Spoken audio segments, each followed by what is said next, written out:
Está no ar Gente que Fala, o melhor programa de debates do rádio brasileiro. Gente que Fala tem texto e direção geral do jornalista Fausto Camunha. Gente que Fala reúne de segunda a sexta-feira formadores de opinião para discutir as principais notícias do dia.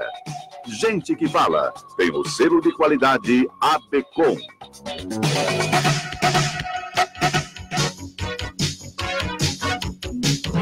Olá, ouvinte do programa Gente que Fala, boa tarde, 12:04 agora, seja bem-vindo, eu sou o Mauro Friesman, nós estamos no ar na Rádio Trianon AM 740 de São Paulo e Rádio Universal AM 810 de Santos. Você nos assiste pelas redes sociais, no Instagram e no Facebook. Eu te convido para curtir as nossas páginas, os nossos canais na internet, acessar o nosso blog, é o gentequefala.com.br, e nós queremos a sua participação fazendo perguntas aos nossos convidados pelos telefones 3289-3580 e 5052-5555. Eu apresento agora os convidados de hoje desta edição do programa Gente que Fala, para você que nos vê aqui pelas imagens das redes sociais, à minha esquerda, o secretário municipal de Inovação e Tecnologia de São Paulo, Daniel Annemberg. Seja bem-vindo, secretário. Obrigado, é um grande prazer estar aqui, Mauro, com todos vocês, e também vereador pela cidade de São Paulo, né? Sim. Também conosco, é um prazer todo nosso, secretário. Também conosco, à minha esquerda, o jornalista Antônio Carlos Cimino, diretor do Jornal da Zona Leste, também presidente do Sindicato dos Jornais e Revistas de Bairro. Cimino, seja bem-vindo mais uma vez ao Gente que Fala. Muito obrigado pela oportunidade, eu fico muito contente de vir ao programa, porque eu revejo grandes amigos, e os que eu não conheço passam a ser meu amigo novo. E isso é muito bom, né? Lívio, nosso amigo há muitos anos, o Daniel, bom secretário do município, vereador na cidade de São Paulo, e hoje conhecendo o Vendramini, que me dá muita alegria. Muito obrigado por estar aqui. Na sequência aqui da apresentação dos nossos convidados, agora à minha direita, o administrador, professor Lívio Giosa, vice-presidente da ADVB e presidente do Centro Nacional de Modernização, além da Associação Paulista Viva. Lívio, seja bem-vindo mais uma vez ao Gente que Fala. Muito obrigado, boa tarde, Mauro, boa tarde a todos os queridos amigos que estão aqui, amigos de muito tempo, né, o Daniel Annemberg, o Cimino, Antônio Carlos Cimino, o Ailton Vendramini, que nos reencontramos nessa jornada, e fico à disposição nesse bate-papo, nessa roda de conversa que a gente vai fazer hoje. Vamos em frente. E fechando a mesa, o engenheiro e consultor de gerenciamento, Ailton Vendramini, especialista em pequenas e médias empresas. Vendramini, mais uma vez, bem-vindos. Obrigado, Mauro. Bom programa para todos. Vamos lá ao nosso primeiro tema. Começa hoje a sexta reunião deste ano do Copom, o Comitê de Política Monetária do Banco Central. Mesmo com a depreciação cambial no último mês, é unânime no mercado a avaliação que a inflação deve seguir bastante confortável e a expectativa de queda da Selic de 6% para 5,5%. Bom, esse é o primeiro dia, na verdade, da reunião. Nesse momento acontecem as apresentações lá no Copom, falando sobre a conjuntura da economia no Brasil, no mundo. Amanhã é que de fato sai a decisão sobre essa taxa de juros. Secretário Daniel Annemberg, expectativa então de redução de mais meio ponto percentual. O que isso impacta na sua pasta, inovação e tecnologia, nesse setor? Bom, primeiro, acho que é importante a gente ver se vai realmente reduzir, o que é bom para o Brasil, isso gera sempre otimismo, mais vontade de empreender. Eu estava lendo o livro do Fernando Henrique Cardoso, há alguns anos atrás, né, mais ou menos 15, 20 anos, a taxa era 14%, 15%, então estamos aqui chegando num número muito, muito bom. Mas eu acho que é muito interessante, Mauro, porque as pessoas só vão empreender mais mesmo se elas têm confiança no governo. E esse governo federal, desculpem, mas não dá nenhuma confiança. Então, muitos empreendedores estrangeiros, nacionais, nos falando que, olha, acredita na nossa prefeitura, com Bruno Covas, acredita no governo do estado, acredita em outros estados, prefeituras, mas é muito difícil empreender num país que dá, situações como a gente tem visto ultimamente. Então, não adianta só diminuir a taxa do Copom. A gente precisa ter confiança no governo federal, e isso está em falta ultimamente. Cimino, sua avaliação sobre essa possibilidade de queda de mais 0,5%? Todo juro, quando é para baixo, é fantástico. incentiva o empresário, dá ânimo ao comércio. Agora, o que o Banco Central precisa criar vergonha. São os juros reais. Vergonha de 700%, 800% ao ano. E a cesta que o empresário tem que pagar para ter uma conta bancária de 400, 500 reais, 800 reais ao mês, isso é uma excrescência, isso é uma vergonha. 700, 800% ao mês de juro, ao ano de juro, isso não existe em país nenhum do mundo. É uma vergonha o Banco Central ter e permitir, com a anuência do Banco Central, os bancos estão ganhando rios de dinheiro. Agora, recente, o Bradesco, 8 bilhões no primeiro trimestre de lucro. 8 bilhões. E tudo hoje praticamente online. Você vai às agências, praticamente não existe funcionário mais. Quer dizer, só lucro, é um lucro selvagem. Enquanto o empresário, o microempresário, está querendo sair do empreguinho dele, abrir uma empresa, vai pedir um empréstimo, ele fica desacorçoado. O número de desemprego que nós temos, ao invés de o governo, através do Banco Central, incentivar novos empreendedores, porque veja, uma empresinha pequena, um microempresário, ele precisa de um contador, ele precisa de uma secretária, ele precisa de um boy e ele precisa de uma faxineira. O mínimo. Então, são 4 empregos a mais. Agora, qual é o incentivo que ele tem? Ele vai lá, bate na porta do banco, fala assim, olha, eu estou com uma ideia de abrir uma empresinha e preciso de um empréstimo. Ele volta para trás e fala, não, eu quero ser empregado, e aí ele volta para a casa dele e ele sabe que não vai ter esse emprego. Então, alguma coisa está errada. Esse Banco Central precisa balizar novamente e incentivar o empreendedor novo. É o mínimo que se espera. E quando ele abre uma conta, abrir uma empresinha dele, aí vai lá a conta bancária, ele tem lá uma taxa que eles chamam de cesta. Então é 500, 800, dependendo da movimentação que ele tem na conta. Essa cesta, que cesta é essa? Antigamente, eles pagavam, se você deixava o dinheiro 3 dias na conta, eles até remuneravam você um percentualzinho.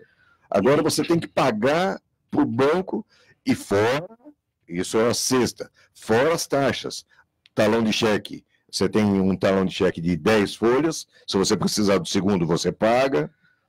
É o fim da história. Né? Lívio Giosa, o Cimino apontou a excrescência dos juros reais, o secretário Annemberg falou da necessidade de confiança no país, enfim, o que você aponta? Então, na verdade, primeiro há ainda uma dúvida se a queda da Selic vai ser de 0,5% ou 0,25%, é uma expectativa. Segundo, que quando a gente lê essa notícia, a gente vive o país da utopia, né? Porque, como nós estamos debatendo, se é 5,75 o juro real é uma ilusão que qualquer cidadão do país se indigna do jeito que nós estamos aqui indignados debatendo nessa mesa. O que a gente tem defendido em todas as discussões é que realmente a gente possa ter um plano estratégico econômico para o país, que a gente tenha diretrizes muito bem definidas e que, como o Daniel comentou, os empresários tenham um norte, né, que possa ser visto para médio e longo prazo, que é o tempo de percepção e de concepção de qualquer empreendimento nesse país. Do ponto de vista dos empresários, na sua relação com os bancos, seja o micro, médio ou grande empresário, seja aquele que vai empreender e iniciar um processo de empreendimento, o maior obstáculo é obter o dinheiro para iniciar o seu negócio. E nós não temos nada nesse país que possa ser consagrado como uma porta de entrada para a produção de riqueza via empreendedorismo. O que se tem é o empreendedorismo por necessidade ou por avaliação de que um negócio possa dar certo, usando o dinheiro do próprio empreendedor. E ele usa na sua execução, mal sabe se o negócio vai dar certo, e como os resultados aí das pesquisas do Sebrae e de outros institutos que demonstram que há um volume muito alto de empreendimentos que não não sobrevivem nem 6 meses, aquele dinheiro do empreendedor vai por água abaixo. Então, nós não temos um processo, eu acho que essa é uma defesa que todos aqueles que têm um olhar para esse nível de diálogo deve ter, é buscar que os bancos destinem verbas efetivas para o empreendedorismo no país. Dramini, essa expectativa pode cair 0,25 ou meio, isso impacta de que maneira em quem está querendo empreender? Isso muda alguma coisa? A situação do empresário lá na ponta, ela é desconfortável, né? É como a gente fala, quando o governo diminui os juros, o maior beneficiado é ele mesmo, né? Porque é ele que deve, né? Agora, eu acho que o problema, os amigos aqui bateram nessa tecla, né, da falta de credibilidade, né? Eu acredito nisso, mas eu responderia assim por um outro viés, vamos dizer assim. Estou pensando aqui, eu estava lendo uma matéria sobre a Amazônia, né? Vamos supor que nós aqui vamos investir numa tribo lá no Xingu, lá nos Caiapós, alguma coisa assim, né? Nós chegamos lá e perguntamos, cadê o pajé aí? Quanto é que está a inflação aqui, né? Ele falou, a inflação não tem, é zero, né? Oh, maravilha. E quanto está os juros? Bom, os juros também está zero, né? E a exportação? Vocês estão conseguindo exportar alguma coisa para uma tribo vizinha aí, um calapolo, uma tribo, né? Ele fala, pouco, talvez 1,5%. Então a situação é maravilhosa. Sim, é maravilhosa, mas o pessoal está morrendo de gripe aqui na tribo, né? E tem muito índio gordo, na verdade, que não caça, né? Mas a caça, como é que é a caça? A caça é que o cara caçou um javali lá, divide igualmente para todo mundo. Mas e os índios gordos? Né? Não, esses índios, eles não caçam, né? Porque então faz muito barulho na mata e tal, então eles ficam aqui confortavelmente esperando a caça. Eu acho que o problema nosso é o índio gordo, né? Entendeu? Eu acho que é o subsídio, vamos dizer, os salários que teriam que ser reavaliados, é a máquina que é muito pesada para a gente aguentar. Então, tudo bem que o juros está baixando, tudo é uma maravilha, mas eu acho que o problema é o índio. O problema é encontrar a forma do regime, né? Então, esse índio tem que fazer academia, né? Ele tem que fazer um regime, tá certo? E tem que se enquadrar na realidade nossa hoje aqui, né? Que muita gente já fez isso lá fora. Vamos lá, a Prefeitura de São Paulo lançou recentemente uma série de programas voltados à agilização do trabalho, seja pela capacitação de trabalhadores ou pela desburocratização dos empreendimentos. Entre os destaques, o Profissão Cidadão, o Descomplica São Paulo e o Empreenda Fácil. Secretário Daniel, secretário, vereador, bom, o Profissão Cidadão voltado para capacitação, o Empreenda Fácil, o Descomplica, uma espécie de poupa-tempo municipal, reúne os serviços municipais, e o Empreenda Fácil, a desburocratização para simplificar o processo de abertura e tudo mais. Qual é o resultado desses 3 programas até aqui? Como é que a Prefeitura mede? Olha, o resultado é muito positivo, né? O Profissão Cidadão é um programa da Aline Cardoso, nosso secretário de Trabalho, Desenvolvimento Econômico, justamente para isso, capacitar pessoas para o mercado de trabalho. Aliás, na área, por exemplo, de inovação, de tecnologia, a gente tem uma quantidade gigantesca de vagas abertas e que não são preenchidas porque não tem gente capacitada para isso. Então, é importante capacitar. Os outros 2 programas são programas que eu coordeno, o Descomplica São Paulo, que é o Poupa-Tempo Municipal, eu coordenei o Poupa-Tempo por quase 10 anos no governo do Estado, e o prefeito Bruno Covas deixou claro que a gente precisa melhorar o atendimento ao cidadão. Então, melhorar o atendimento nas prefeituras regionais. Para quem já foi numa prefeitura regional, na praça de atendimento, sabe que em geral era muito ruim. Nós já fizemos 4 Descomplicas, estamos em obras para mais 3, ano que vem vamos ter provavelmente mais 2 ou 3, e o objetivo é justamente esse, atender melhor as pessoas, com respeito, com qualidade, com agilidade, e também o Empreenda Fácil. O empreendedor sofre muito nesse país porque é muito burocrático você abrir, você fechar uma empresa. Portanto, o que nós fizemos com o Empreenda Fácil? Primeiro, ser autodeclaratório, começar a acreditar mais no empreendedor até prova em contrário e depois fiscalizar. Não precisa mais levar um monte de documentos. Segundo, ser tudo eletrônico. Isso combate a corrupção, isso faz com que o cidadão não tenha que circular, ir até a Receita Federal, até a Junta Comercial, até a Secretaria da Fazenda. E terceiro, diminuir esses prazos. Até 2 anos atrás, para abrir uma empresa na cidade de São Paulo, levava mais de 100 dias. Que empreendedor quer fazer isso? Hoje, com esse trabalho que a gente fez, a gente está levando menos de 5 dias e continuamos abaixando, e agora vamos atacar o fechamento de empresas, que é outro problema no país. Quem abre empresa nunca mais fecha uma empresa. Então, como fazer para simplificar? Eu acho que o governo e a Prefeitura de São Paulo, o prefeito Bruno Covas, têm colocado muito isso. Nós precisamos simplificar a vida das pessoas, fazer com que seja mais fácil abrir e fechar a empresa, fazer um negócio, conseguir algum documento. É isso que o poder público precisa. No Brasil, ainda a gente tem muita burocracia, o que gera corrupção, por um lado, e dificulta a vida das pessoas pelo outro. A Prefeitura de São Paulo está indo na direção contrária. Vamos simplificar a vida das pessoas, é isso que nós temos feito. E, Daniel, se me permite, o Empreenda Fácil, fisicamente, ele tem um ponto? Como é que, só para esclarecer melhor os ouvintes? Eletronicamente, a pessoa, de qualquer lugar da casa, do trabalho, ela vai dar entrada no processo eletronicamente e não precisa ir em lugar nenhum. Então, isso também, antes tinha que ir em 4, 5 locais diferentes.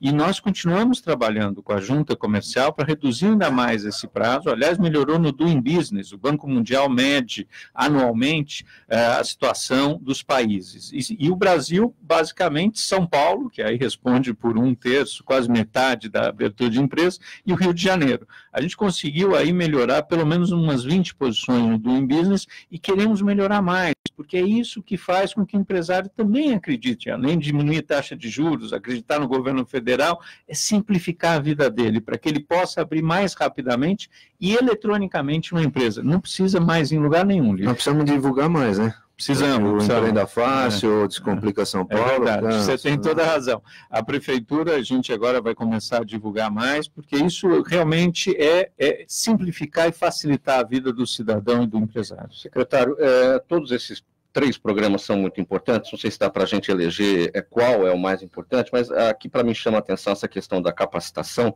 porque tem muita gente desempregada nesse momento, recebeu lá a rescisão, o fundo de garantia, pensa em empreender.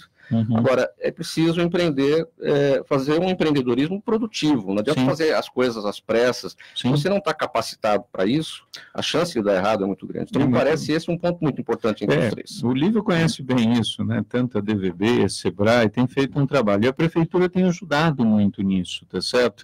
Porque a gente precisa ajudar essas pessoas realmente se capacitarem e ver como a gente amplia o número de vagas, independente da situação do país. Bom, como que a Prefeitura pode ajudar nisso? E é isso que a gente está fazendo. Parcerias também, a Aline tem feito parcerias com as associações, a Brascom, a AB, são associações de informática, para elas nos ajudarem também a capacitar essas pessoas, porque muitas vezes vagas ficam abertas porque a gente não tem gente capacitada. Nessa área tecnológica, Daniel, é eminente o problema, seja na iniciativa privada, que tem aí os postos e não consegue recrutar pessoas com uma seleção adequada para as necessidades que hoje a iniciativa privada tem. O que vai melhorar, inclusive, me permita, Mauro e Daniel, está em discussão a nova lei de anistia na Prefeitura. Então, nós temos em São Paulo mais ou menos 120 mil imóveis em estado irregular. E a Prefeitura agora, com esse debate na Câmara, vai ser muito bom, porque muitos imóveis irregulares poderão ir à regularidade e novos empreendedores, porque lojinhas que podem ser abertas, elas não conseguem porque não conseguem o alvará de funcionamento. E agora E muitas vezes tem até um emprego informal, tá lá usando, mas está tudo meio que... Exato. E acho que a Prefeitura agora vai contribuir muito com essa decisão importante.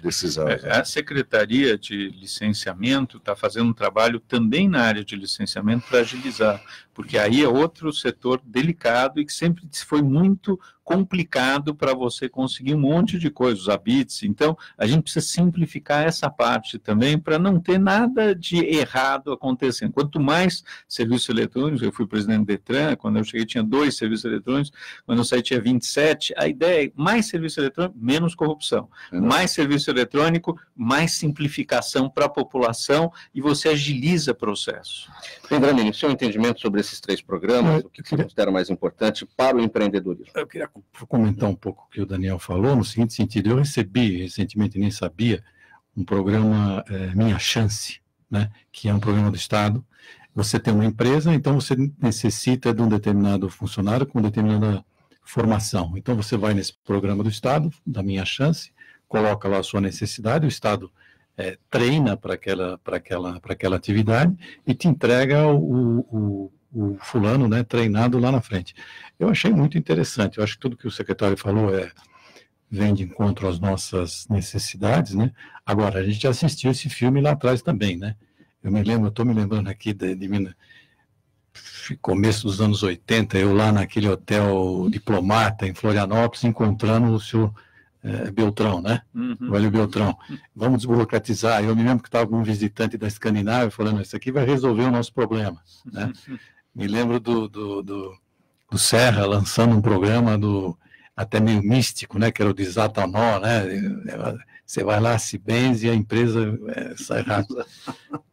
Então, está até fora do ar agora, mas eu acho que fechar as empresas também é importante, viu? Eu gostei dessa parte. Mas eu acho que o Vendramini falou uma coisa interessante, Mauro, que tem que ser contínuo esse programa. Eu concordo com ele, que o Beltrão, lá nos anos 70, já falava isso. Se a gente não continuar, a tendência é a gente voltar, a gente manter as coisas do jeito que são, a gente não acreditar no cidadão até prova em contrário. Aliás, acho que tem que ser um movimento da sociedade como um todo, para que a gente possa cada vez mais desburocratizar. A gente pega o exemplo de Portugal, por exemplo. Portugal tem um programa fantástico chamado Simplex, que nos últimos 10, 15 anos fez Portugal, a gente não pode mais jogar a culpa, viu, em Portugal. A gente fala, nossa herança portuguesa, por isso que a gente é tão burocrático. Eles estão ágeis, eles têm lá tanto um programa de abertura, fechamento, é um dos melhores da Europa, eles têm a loja do cidadão, que é o poupa-tempo deles, está funcionando super legal em Portugal. Acho que a gente precisa pegar como exemplo. E quem coordena esse programa é a CIP, que é a organização empresarial, a maior organização empresarial de Portugal, que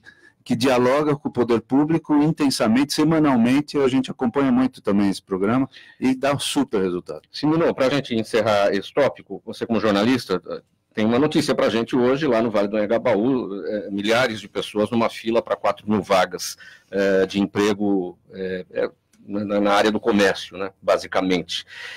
Muita gente lá, possivelmente preparada para um empreendimento, para empreender, e também não preparada para empreender. Como é que você avalia? A situação está difícil para todos, mas a falta de capacitação é impressionante. Trazendo para a minha empresa, nós atuamos em duas áreas, que é a área da editora, que edita 3 jornais, né, o Jornal da Zona Leste, o Jornal Marco Zero e o Jornal Valor da Paulista. E a outra área, que é a área de imóveis. Na área da editora, não tem uma semana que não vai um candidato para ser funcionário no jornal, estudante, e quer fazer um estágio. Então, eu levo para a sala de reunião e dou um tema, o tema do dia, e falo: olha, você desenvolve isso em 30, 40 linhas, daqui meia hora eu volto. Quando eu volto, ele já foi embora. Ele não escreve. Então, a falta de capacitação é absurda. Aí, quando resolve fazer o texto, meu Deus, dá até medo. Então, o que é importante, o funcionário, o próprio nome diz, ele tem que funcionar. Para ele funcionar, ele tem que se capacitar. Tem tantas escolas por aí, a oportunidade hoje, ninguém pode falar assim: eu não estudo por conta que eu não tenho dinheiro, eu não tenho onde estudar. Não, não é verdade. Quem quiser estudar, tem muita oportunidade. E outro detalhe, vai à empresa, estou levando o problema para mim, mas que é meio genérico isso. Vai à empresa pedir emprego, aí ele vai com piercing, todo tatuado, de sandália havaiana, de bermuda, camiseta. Quer dizer, precisa a comunicação maior é parte do visual. Nós nos apresentamos visualmente. Antes do nome, nós nos apresentamos visualmente. Acho, Ah, não, mas aí é preconceito. Não, não é preconceito. Por que que não é preconceito? Porque ele vai representar a empresa. Durante 8 horas, ele está dentro de uma determinada empresa, ele não está se representando. Ele está representando a empresa que ele trabalha. Ele está sendo pago para isso. Ele não está sendo pago para ter um estereótipo de qualquer coisa menos de funcionário. Sim. Aliás, deixa eu falar uma coisa, e aí fazendo já uma propaganda legal da Prefeitura. A gente tem na Prefeitura um equipamento público, aliás, são 12, que chamam Fab Labs. Os Fab Labs faça você mesmo. São equipamentos em que o cidadão aprende gratuitamente robótica, impressão 3D, marcenaria, um monte de coisa das novas tecnologias. Então, tem curso de capacitação que realmente não tem razão. Ele chega lá e ele diz, olha, eu quero fazer isso, é um curso ótimo, a gente ensina ele nessas novas tecnologias. Então, quem quiser, os Fab Labs estão em vários lugares, Galeria Olido, Centro Cultural Vergueiro, lá no Céu de Heliópolis, um monte de lugar na cidade, e é um equipamento público justamente para isso, capacitar em novas tecnologias, o que a gente precisa hoje. Né? O cidadão, muitas vezes, ele não sabe. Tem gente lá que diz, olha, impressão em 3D, eu não sabia que isso era legal, é o que eu quero fazer da vida. Sim. O pacote contra o desemprego em estudo no governo prevê medidas em ao menos 10 frentes, entre elas a criação de uma espécie de rede de agências de trabalho privadas e a liberação de até 65 bilhões de reais para capital de giro de empresas. Portanto, a equipe econômica estuda uma mudança numa regra da Justiça do Trabalho, onde estão parados 65 bilhões de reais na forma de depósitos recursais, que são valores em juízo para poder recorrer de sentença trabalhista. Sua avaliação, Vendramini, essa regra precisa ser pensada, né? O governo precisa trabalhar isso daqui. Agora, na esteira ainda do que falava o secretário Daniel e o Cimino, essa questão de vagas oferecidas e com falta de gente capacitada para ocupá-las. Porque muitas vezes acontece isso. Tem muita gente desempregada, mas também tem muita gente que não tem condições de ocupar uma vaga aqui oferecida. É verdade. Bom, esse valor dos 65 bilhões, acho que é muito bem-vindo, né? Agora, eu me lembro quando eu fazia propostas para o governo, né? Ou você depositava um determinado valor lá, porque a proposta era extremamente elaborada, então, se você desistisse no meio do caminho, ele podia ir lá e exercer né? Porque ele tinha uma equipe para analisar a proposta.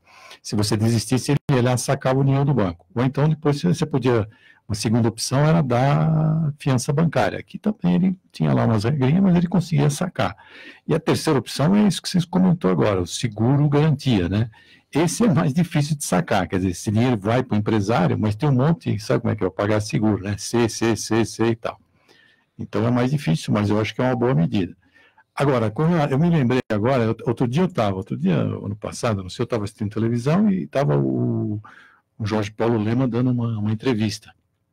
E ele falou, né, eu fiz Harvard, estudei em Harvard, né? Aquilo me causou uma certa inveja, né, falei, poxa vida, né? Estudar em Harvard, na minha época, né, que é mais ou menos da mesma idade, né, então...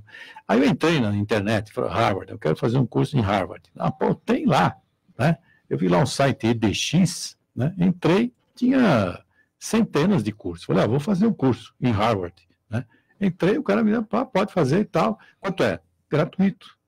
Peguei, fiz o curso, fiquei ali 2, 3 semanas lá, não sei o quê, fiz o curso, aí terminei e falei, você tem que fazer a prova, quer fazer a prova ou não quer fazer? Não, quero fazer a prova. Peguei, fiz a prova, passei na prova, aí ele falou, você quer o diploma ou não? Né? Se você quiser o diploma, é $100, entrego aí na sua casa. Se você não quiser, tudo bem.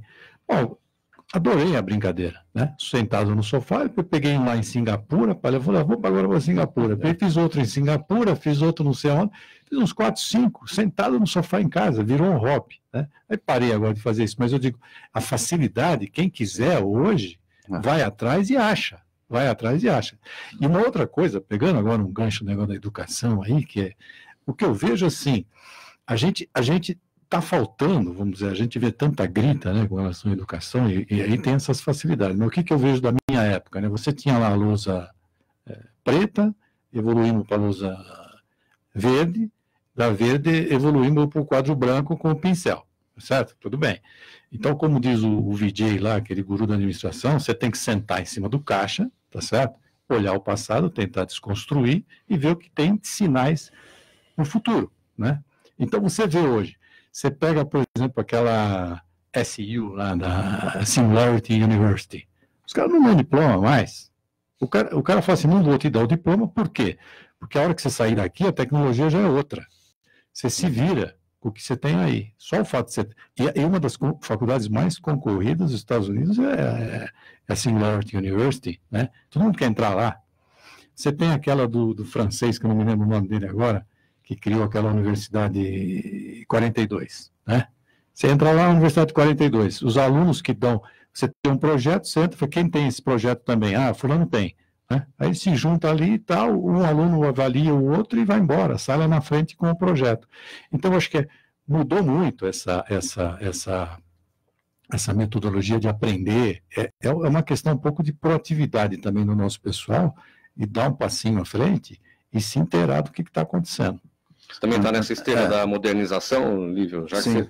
Na verdade, a gente vive um processo transformador, né? Essa disrupção dos modelos atinge o cidadão, o ser humano, e não sabe ainda se colocar dentro dessa nova dimensão. Mas o que a gente percebe claramente é que há gaps muito claros entre o aprendizado acadêmico versus a necessidade das organizações hoje, sejam públicas ou privadas. Você lá na área de inovação, Daniel, quer gente mais preparada. E não temos essa mão de obra, esse profissional preparado para esses novos desafios que as organizações hoje demandam. E esse é talvez o maior desafio. Quer dizer, se o ano que vem já está previsto, o Paulo Guedes já comentou, que pode ser até 2,5% o avanço da economia no Brasil ano que vem, cadê essa mão de obra preparada para poder cobrir os postos necessários nas organizações? Então, o que na minha sempre opinião é que falta uma visão estratégica. Uhum. Se não há olhar estratégico, e se a gente aqui, o Vendramini se lembra muito bem, lá na década de 80, quantas ações, quantas organizações preparavam os jovens, além do seu curso normal, para que as empresas pudessem absorver.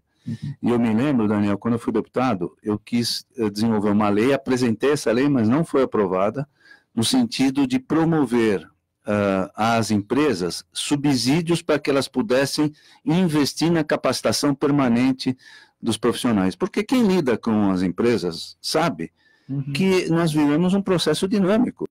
Não adianta eu capacitar hoje e se deixar de capacitar daqui 3 anos ou 5 anos, porque a evolução é tão rápida. Nós precisamos ter orçamento permanente de capacitação, seja na iniciativa privada, principalmente no poder público, que sequer tem uma rubrica de capacitação dos seus funcionários. Você sabe que eu essa semana o rapaz estava oferecendo... Lembra do MBC?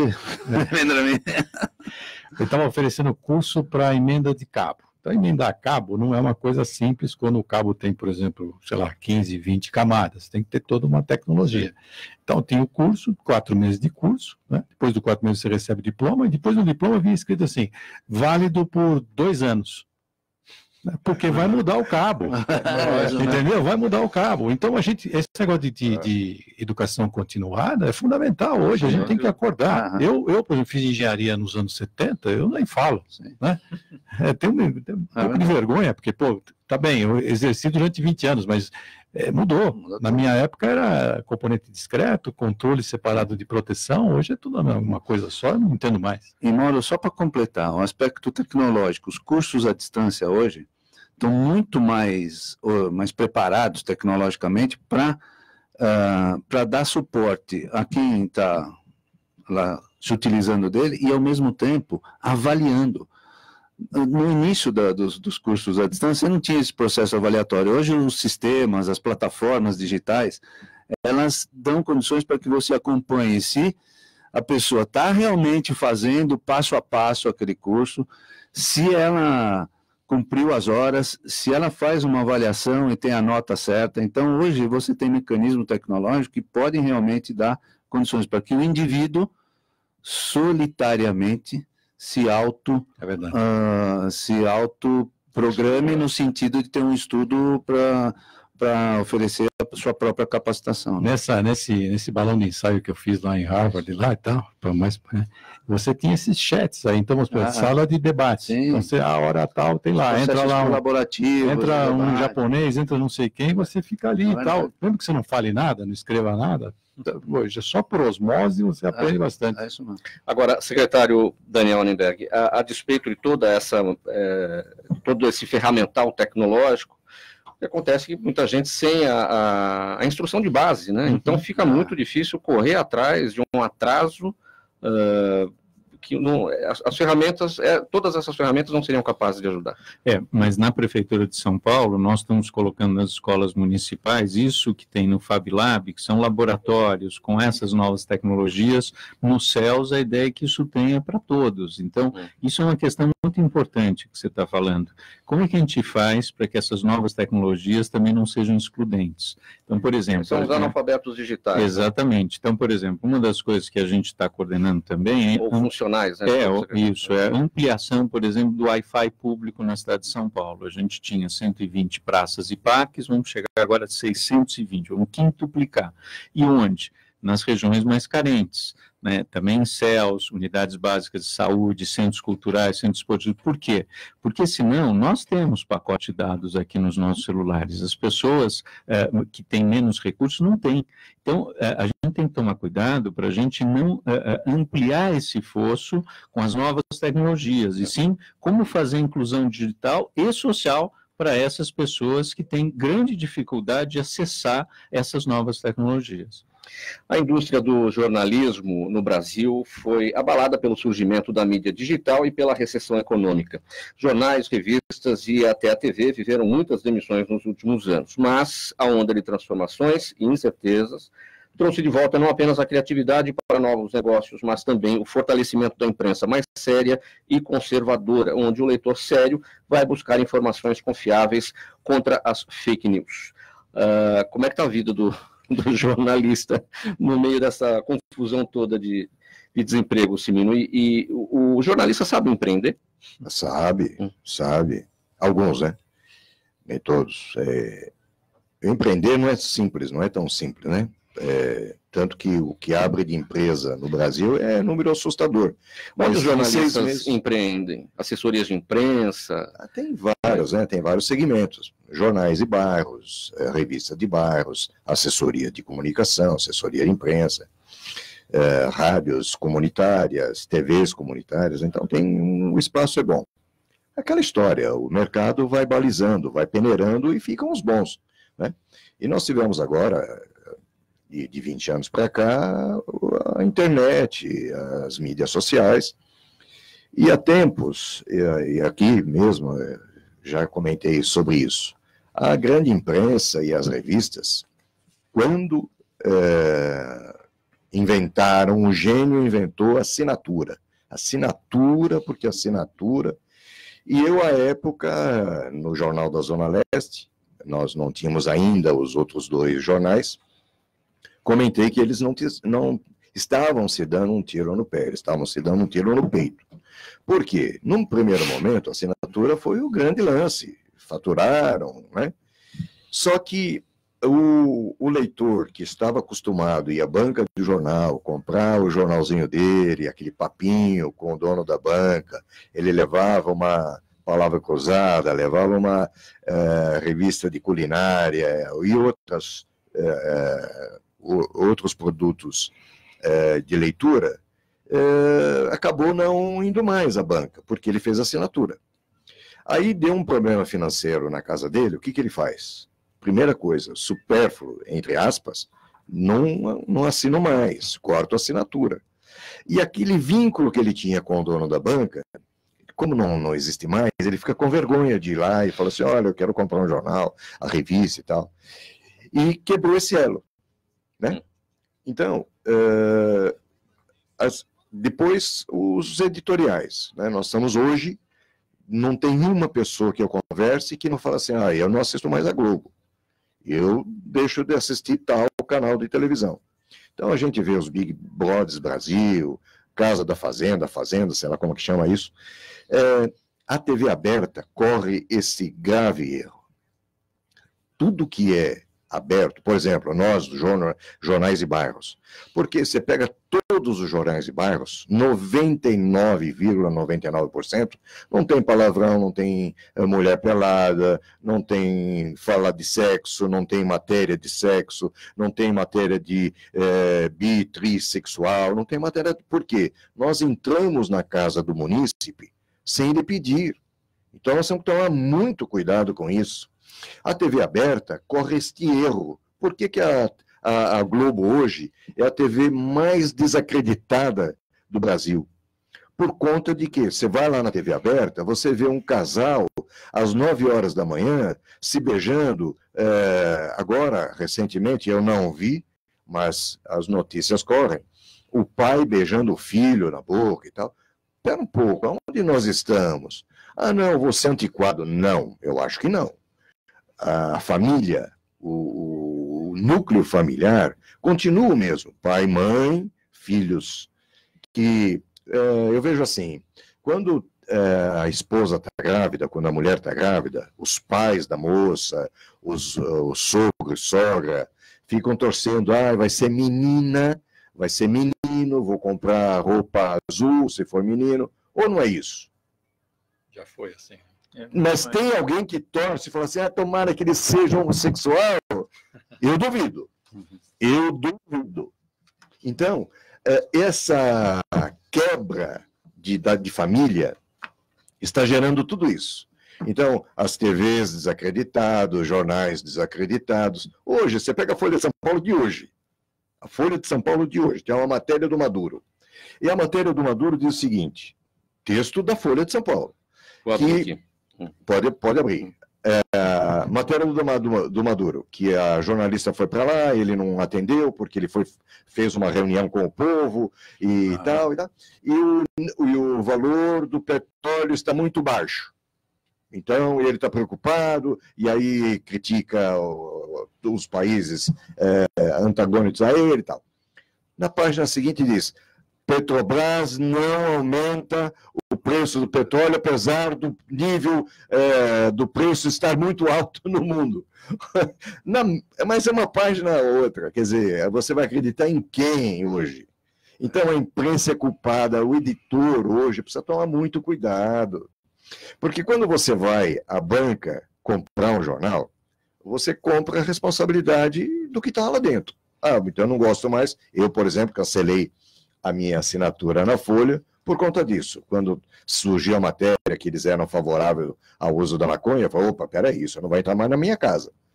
Não quero isso, não é isso que eu quero para os meus filhos ou para a minha família, não quero isso. Então, e aí quando eu quis cancelar a assinatura, foi um perrengue, porque é uma assinatura de muitos anos. Mas o senhor não pode, como não posso? Que não pode vocês, estão fazendo matéria contra o meu conceito. Então, eu acho que... Só para aproveitar a sua fala, isso aqui dá um monte de desemprego. Eu acho que também é o seguinte, hoje as informações vêm de várias fontes. Não é? Então, o acesso à tecnologia dá condições para que o cidadão tenha várias fontes imediatamente, né? E consiga fazer até uma certa filtragem do que se está falando, vis-à-vis o que ele entende para a sua característica de atividade, de atuação, etc. Mas só para uma curiosidade, hoje quantos jornais de bairro tem no município de São Paulo? Que estão atuantes em números redondos, ativos? Em números redondos, 200. Entre jornais e revistas. Nós editamos 2 milhões de exemplares por semana. São mais de 10 milhões de leitores aqui na capital. Nós somos a segunda maior imprensa de bairro do mundo. Daniel, você que está no município, é vereador no município. Isso é um fato para ser estudado. Inclusive, a manutenção do jornal de bairro é um exemplo de que as comunidades querem se envolver ainda e terem esse sentimento comunitário. E o que você falou, Olívio, é muito importante. O secretário sensível nos reuniu, questão de algum tempo atrás, bem próximo, né? e entendeu, conheceu melhor a gente, ele tinha uma grande noção, porque é uma pessoa muito antenada, bem informado, mas ele não tinha esses números que acabei passando para vocês. Então, numa reunião muito gostosa, foi muito agradável e tal. A prefeitura, veja, hoje nós entramos de graça na casa do munícipe, com sol, com chuva, sem a pessoa pagar nada e tal. E o jornal, ele não é lido só pela pessoa, né? Dura uma semana, dura 15 dias, dura um mês. Não tem nada, Lívio, mais antigo que o jornal do dia anterior. Quem é que lê o jornal do dia anterior? Ninguém. Então, eu sou exceção. Eu leio assim de 4, 5 meses para trás, eu tenho essa mania. Vamos aqui deixar também. Tem uma coleção que você aí para comparativo, sem problema. Mas não lê. O jornal diário, depois tem um número grande de matérias, que hoje, com a falta de tempo, você vai no jornal e você vai específico. Bom, eu vou ler esporte, cinema, política, né? Então, não lê o jornal todo. Então, a falta de tempo, né? Então, o jornal de bairro é fundamental para formar opiniões. Você pega as bienais, todos os anos, o número de livros aumenta a quantidade de vendas. Por quê? Porque nós, além de informarmos, nós formamos opinião e pega o gosto da leitura. Isso que é muito importante.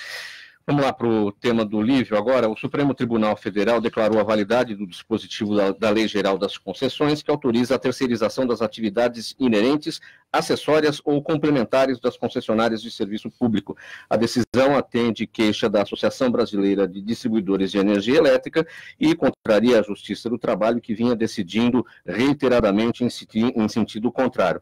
Bom, isso confirma a reforma trabalhista do governo Temer, né, permitindo a terceirização, aqui no caso para as empresas de energia elétrica. Isso, então me permite só fazer um breve relato, porque é o seguinte, a terceirização no Brasil tinha como base o que se chamava a súmula do TST, do Tribunal Superior do Trabalho, a súmula 331, que indicava que a terceirização só poderia ser feita, seja na área pública ou privada, para as atividades meio.